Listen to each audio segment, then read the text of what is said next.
Okay, this is Carrie by Almost Babies by Carrie. Welcome back to the tutorial.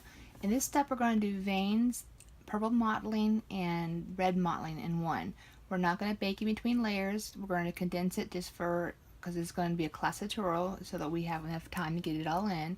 And I'm going to walk you through how I do it. I've already pre-mixed the colors up. We've got the vein color, the purple mottling, and the red mottling. The instructions on how to mix it up will be in the tutorial, the PDF tutorial, or the book for the class. Okay, when you go to do this, you want a fairly thin brush. I normally have that ready, but not this time. We'll do this one. Okay, I usually use I get these from Hobby Lobby. They're great for doing eyebrows and thin lines, something that you want detailed work on. Packages like this, it's $4.99. Use your coupons, girls. I usually use this one. This is like the second from the smallest for the eyebrows. For everybody who wants to know how to do my eyebrows, I'll trim away about half of these bristles, and it's a really good brush for doing eyebrows and painted hair too. Okay.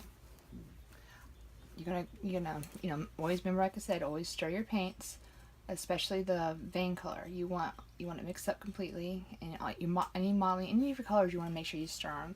Unless you want a concentrated part of the paint, you want to make sure you stir them. Okay. Another thing I do is, I'll show this real quick. This is going to be my modeling for my red, and I've got a fresh new one plucked out for my purple model. Okay. Oh, and got your sponges. On this one, when we do the veins, you want to have a sponge ready that's already got thinner. This is Gamma-Sol thinner. Works great for ethnic or any type of AA babies. I've even used it for my Caucasian babies. It gives you a smoother application without getting that chalkiness that you get from Mona Lisa. Some people have success with Mona Lisa. I didn't have much. I mean, I could still paint with it, but it's much easier to have the Gamma-Sol. So much better. Okay, when you apply veins to a baby, you don't want the veins to be straight lines, because veins are wiggly. I mean, if you look in your arms, you'll see all your veins are wiggle. So you want to kind of come down on the head and just wiggle around. If your vein isn't dark enough and you want a darker vein, you can always go back over it. Take your sponge, the wet sponge that you put thinner on it, or you can take a dry sponge, depending on how concentrated your mix is. Just gently, because you don't want to erase it completely, gently tap that vein in. I don't think it's showing up in the video as well, but it's there. You can see that vein. Okay.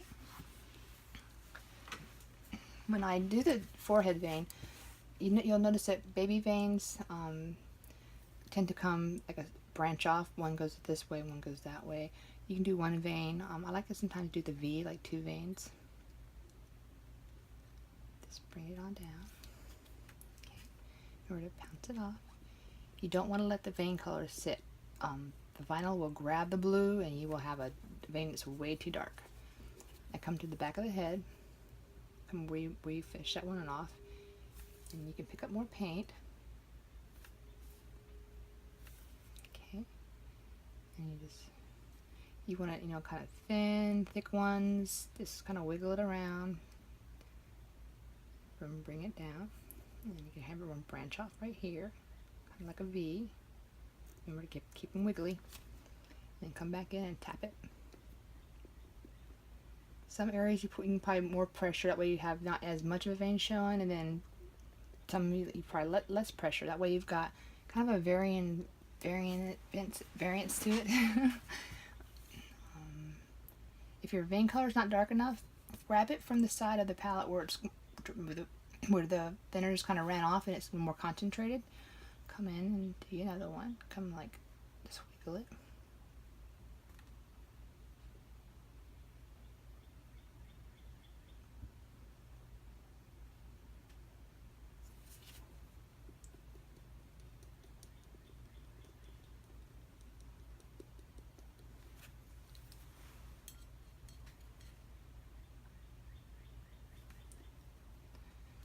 like to bring a couple of veins on the head, because if you ever look at a newborn baby, you've got a lot of veins going on there. Bring it out to the side a little bit. And got your little sponge, pounce it off.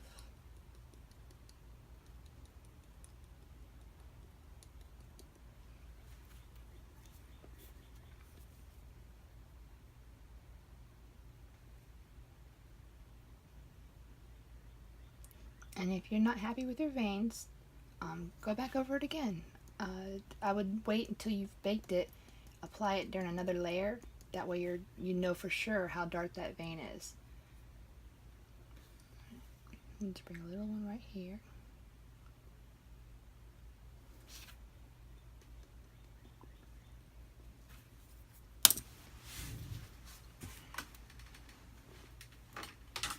Okay, you can see where it's still not, the thinner's still wet, but you can see the veins. They're there.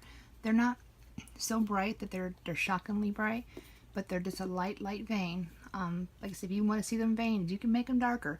I would suggest not to make them dark first. Go easy on the veins until you've got the handle of how to apply them properly. And once you get done with the baby, and if you're not seeing the veins, you can always add them later. There's no right and wrong way of adding layers. It's whatever you feel comfortable doing first. Okay, so again, we're going to stir. Okay, I always come, look a little vein right here. Usually I wiggle a line and then I'll kind of make a V branching out. Sponge, pounce. Sometimes you'll pounce the vein right back off. Don't stress about it. Wait for it to dry, the air to dry, and reapply.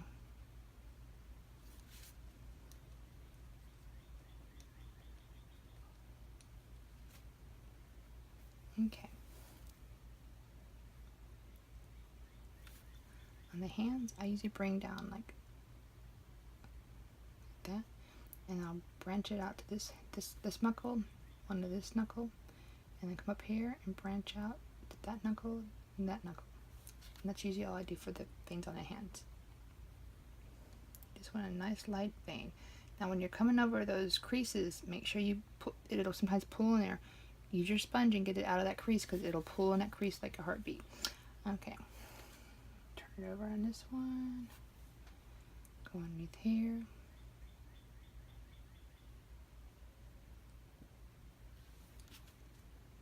If you have an open hand, you can always go in there and add to the inside of the hand.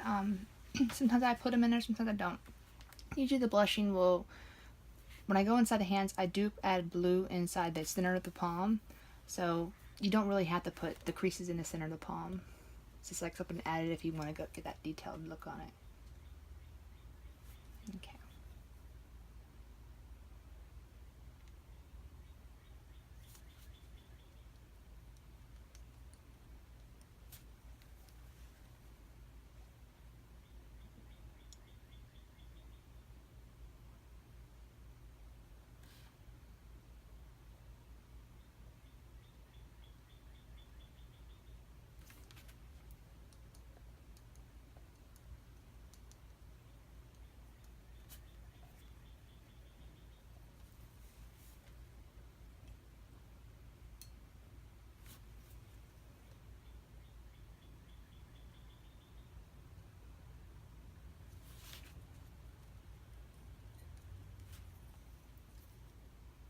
Also, if your veins aren't dark enough, I wouldn't add more paint to your mix.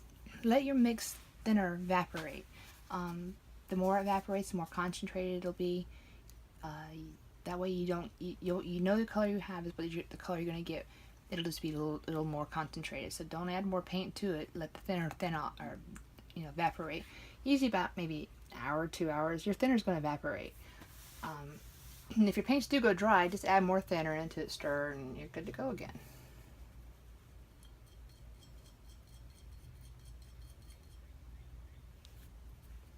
Usually I come over here by the thigh. That. Pounce.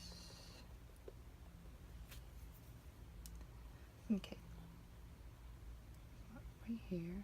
Usually go down the ankle here and come bring one around this side of the ankle. Bring it around the foot, like here.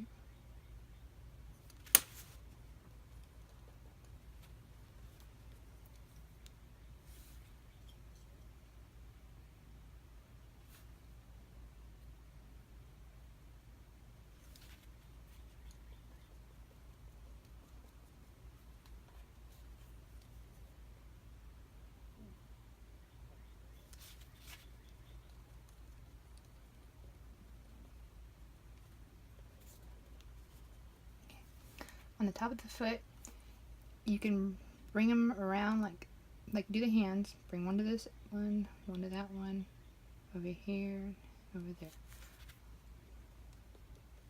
Make sure you pounce them in. And that's it. If you can see them, they're real light.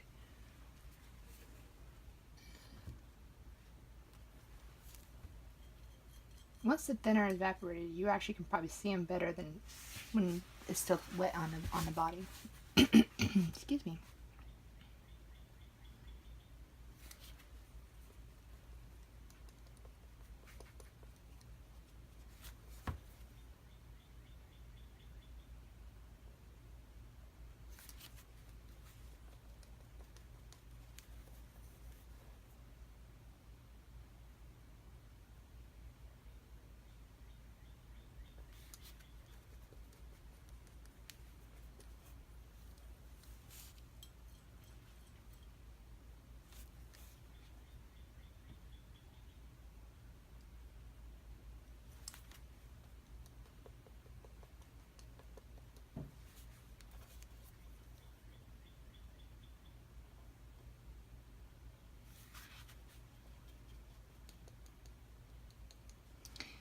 Got some in that crease, so you get that out of that crease.